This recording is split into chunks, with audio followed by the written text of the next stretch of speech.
Good morning to all my friends and family, and welcome to this episode of Jim's 5am Club. It's a new day, it's a new start, it's a clean slate, and we all get an opportunity to start afresh. And nobody has been to this day ever before, and it's going to be a journey. It's going to be a fresh new discovery for each and every one of us. I am so happy to have awoken this morning to the news that the Australian cricket team have, beyond the odds, defeated India in the one-day international World Cup final. And it just makes me so happy because we recently had a friend of ours pass away, Emily, and it was her 40th day memorial service over the weekend, and we had her young children with us yesterday at home. And what I did was I pulled out the Australian flag and I told the girls, my two granddaughters and Emily's two daughters, to come and hang up the Australian flag at the front of the house and to cheer for the Aussies, which they did with much glee and much happiness. And I remember at her funeral, during her brother's eulogy, he mentioned that Emily was indeed a great cricket fan.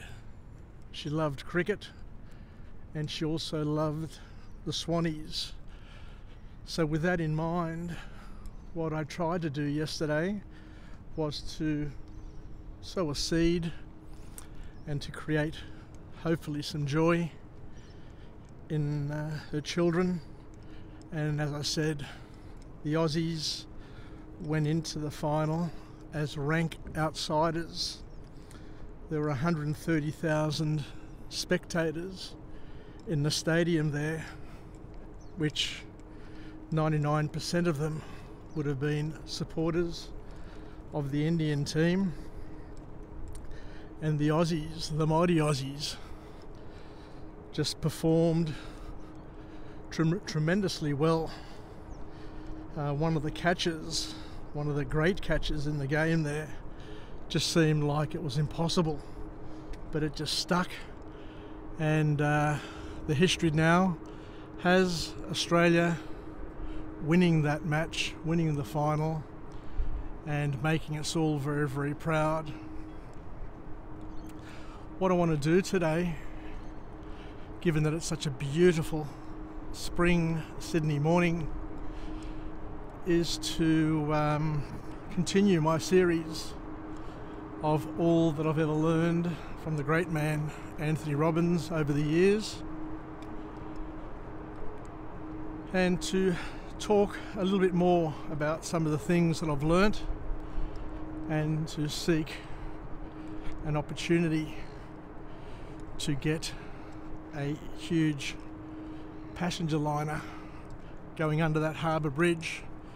I saw it in the distance. I got here early this morning and I saw this one here parked up, which surprised me because they normally come in a little bit later. But there's another one. Here we go. He's just coming round the front of the Opera House, and this one here will be going under the bridge and all the way over to Balmain to dock up.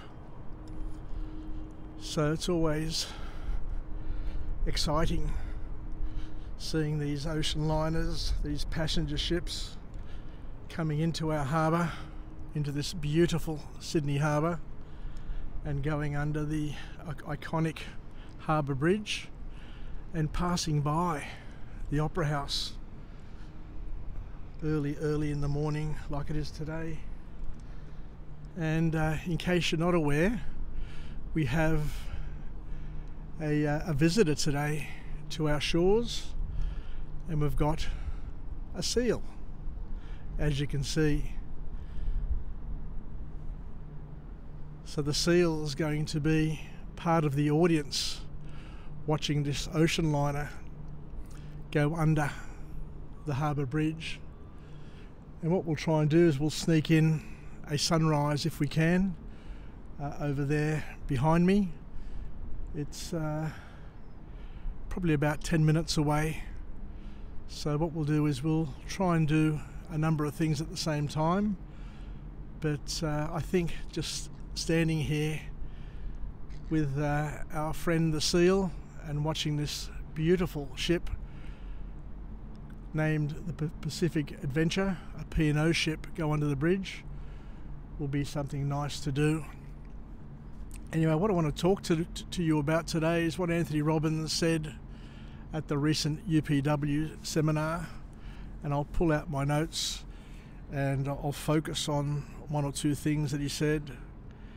And he said, most importantly, that we need to be engaging in active learning rather than passive learning, and that we need to activate all of our senses in the learning process. So what I want to do is focus upon this concept of active learning rather than being passive, because Tony Robbins is very, very big on action, on taking action, and on being active and being a participant in your life rather than a spectator.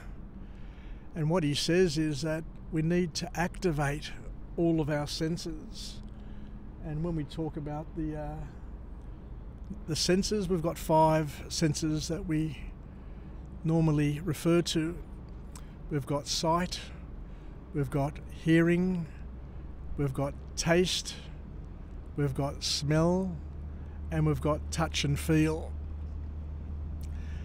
And we need, where possible, to incorporate and to activate all of those senses in our learning process, because by engaging all of our senses, what we're doing is we're enhancing and we're making that learning ever so more ingrained in our brains. So I remember years ago when I was young, when I was at university, what I used to love to do when I was studying is to take my notes and to walk around the house and to use movement in my learning and my study technique. And I'd read out my notes as loudly as I could. And it's only years later that I realised and learned that this is a really powerful and helpful thing to do, because by saying something loud, by incorporating emotion into an activity, you're actually anchoring it and making it more vivid. And the more vivid, the more engaged you are in the learning process, then the more you're going to be able to recall it and to remember it. Because what you're doing is you're giving it a weighting, you're giving it a priority, you're giving it importance, because you're accentuating, you're putting an accent on what you're doing, and that's making it different. It's making it stand out in your memory. Years ago, I also went to a Tony Robbins seminar, and he said similar things to what Tony Robbins talks about. And he says that the brain recalls and remembers things that are most recent, so things that you've just done, things that are important, so you'll remember things that have stood out to you for any particular reason, and things that are of danger or trigger your fears, because people will do more to avoid fear than to gain pleasure. So what we need to do, according to Anthony Robbins, to Tony Robbins and lots of other leaders in their field, is that we need to use the power of our senses in order to anchor and to accentuate and to make the most of the things that we have in our lives that we want to recall, and to remember, and to hold dear to our hearts. So that's why we need to live with passion. When Anthony Robbins talks about passion, he means that we need to engage our senses and to make the most of our senses whenever we can, so that we can file away those things and to anchor them to emotion. And we can have the emotion anchored to a smell. How often do we smell something and it takes us back to a place, and you wonder, how did that happen? How was I able to transcend time and space and go somewhere else just because I smelt something and it triggered a memory? So we can use our smell, we can use sounds. How often do we hear a jingle and it takes us back to our childhood? Now all you need is a couple of notes and you straight away remember where you were, what you were doing, how old you were and how you felt. Sight, we can see things, we can see a face, we can see a picture, we can see different things, and we can use our sight to once again make things bigger, better and more special, and to be able to recall that sight that we have. And we also have the feelings that we have, the touch, the feel, the sense of that texture. All of those things play an important part. So we've got sight, we've got hearing, we've got touch, we've got smell, and smell, sight, touch, hearing, and there's one more that I just keep on forgetting. Anyway, it'll come to me, but we need to engage all of the senses wherever we can in order to make the most of our experiences. And I'll just give an example that I've been able to observe over the years. The Greek Orthodox Church, in its services, uses and incorporates all of the senses as part of the multi-sensorial experience. And in some cases, those senses are overwhelmed. So let me give an example of what happens in a normal sort of Greek Orthodox church.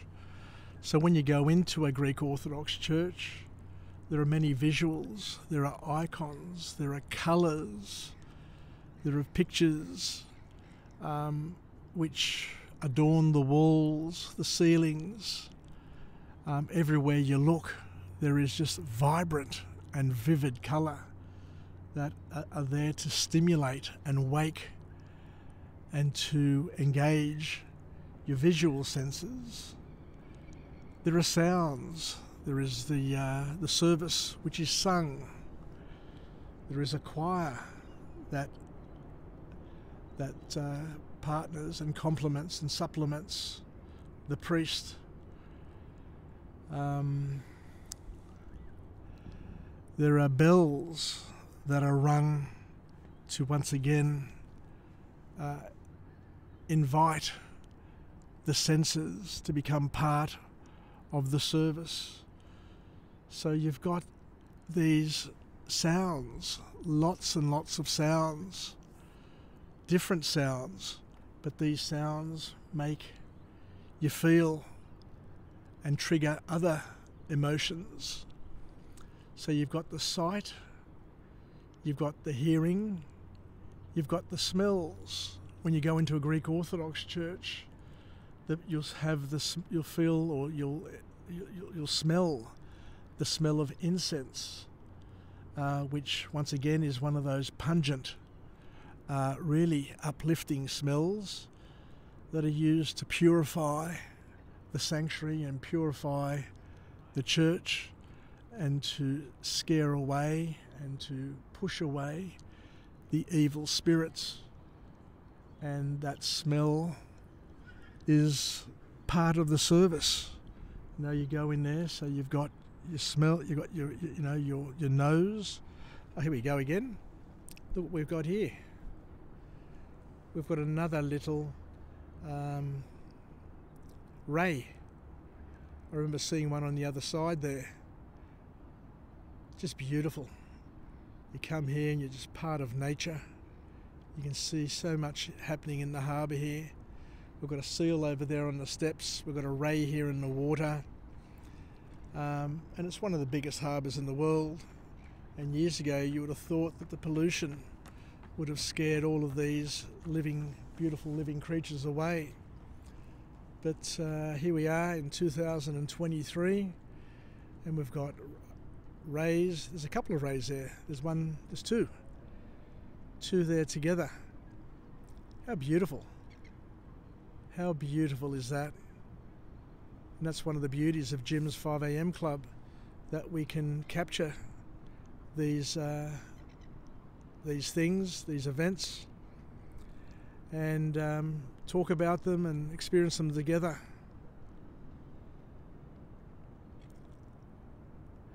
Anyway, getting back to what I was saying about the Greek Orthodox Church, is that we've got sight, we've got hearing, we've got smell, and we've got taste included as well. And the taste comes from when we engage in Holy Communion, where we become one with God by actually consuming and welcoming the blood and flesh of Christ, which has been ontologically transformed from wine and bread.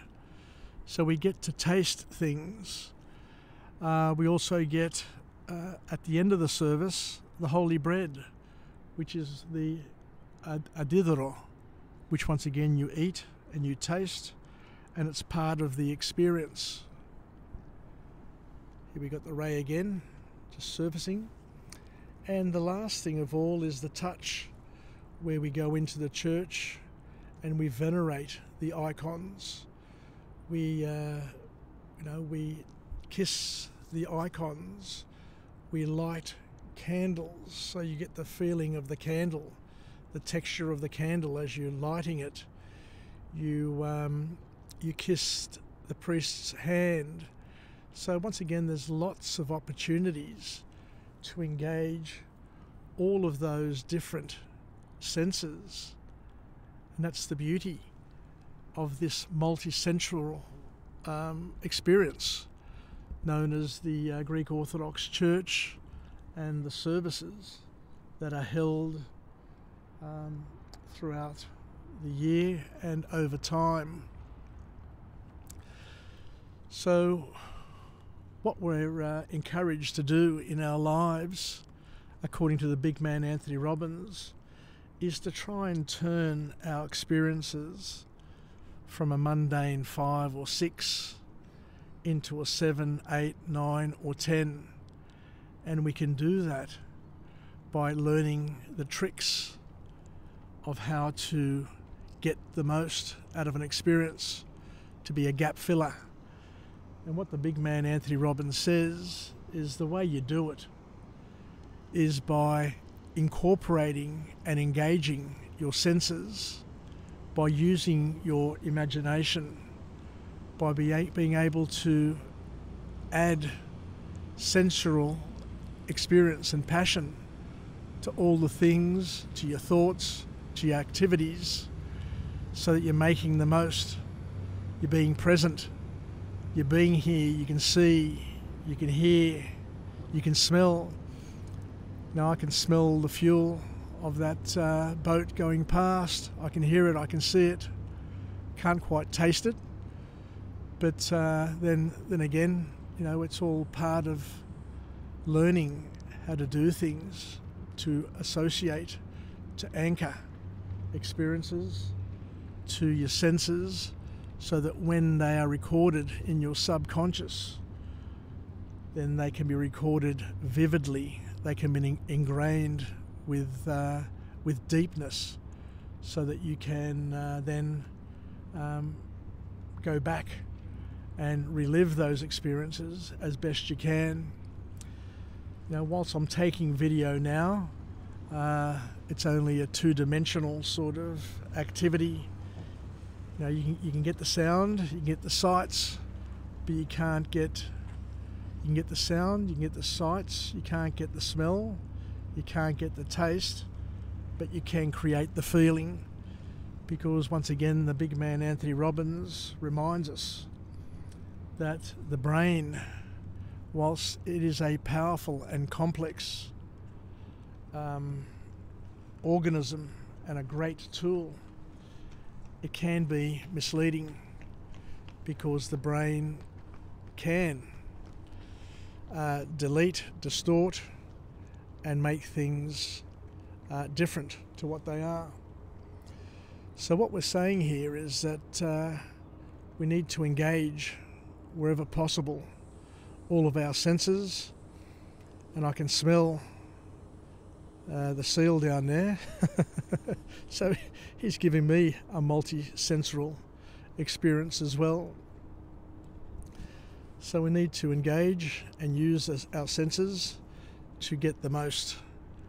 And if you're communicating with other people, what the big man Anthony Robbins says is that we need to engage as many of their senses as well in that communication process, because it's through that stimulation that the brain starts to add and generates trust, and is able to triangulate and have 2 or 3 boxes that it ticks. And on that similar topic, Anthony Robbins tells us that people have human needs that need to be fulfilled, and if you can tick the box, and if you can fulfill 2 or 3 human needs at the same time, then you'll have those customers, you'll have those people coming back time and time again to be loyal customers. So there you go. I think I'll leave it there. And once again, today we talked about the importance of being active, an active participant in your learning and in your life, and to use the skills, to use the tools that are available, so that we can make the most of what we have available to us. Wishing you all the best on this beautiful day.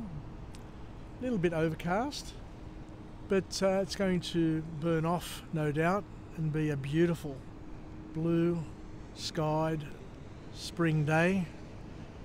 May take about an hour or 2 for that sun to come out and burn off this mist, but wishing you all the best, and we'll chat again, and hopefully I can come to you again from a different place with a different message of empowerment, where we can live, learn and pass it on, and incorporate the various learnings that we've been able to pick up over the years from various life experiences, and from the many wonderful lessons that we've learnt from the big man Anthony Robbins, as well as other motivational speakers who have all basically leveraged off the ancient teachings that have been with us forever and a day. So it's all about contemporizing them. It's all about taking these things and putting a different spin on them. But as we say, there's nothing new in the world. You know, the problems that we have today are problems that people have always had. The challenges that we're going to face are the challenges that our parents faced and previous generations faced. We just need to find a solution and to make the most of it while we can. Anyway, I'm starting at 7 o'clock today, so I'll head back to the train station and catch the train to Mascot and see what this day has for me. So that's it. So I had a good weekend. I went to my Uncle Andrew's 50th or 53rd anniversary of him starting martial arts in Australia, and he went from being a white belt 53 years ago to now being recognised as one of the leaders in the martial arts world with 9 dans in Goju-Ryu traditional karate, which is a massive outcome, a massive achievement. And as I said in my impromptu speech on the night, I was invited by my cousin Chrysula to say a few words, and I was just so happy to have gotten an opportunity to express my love and my respect and my adoration for my Uncle Andrew, who has done the impossible. But once again, he's done it because he engaged all of his senses. He put his heart, mind and spirit into it, and he did it through love. So there we go. I think I'll leave it there for now, and we'll chat again on another time. Bye for now.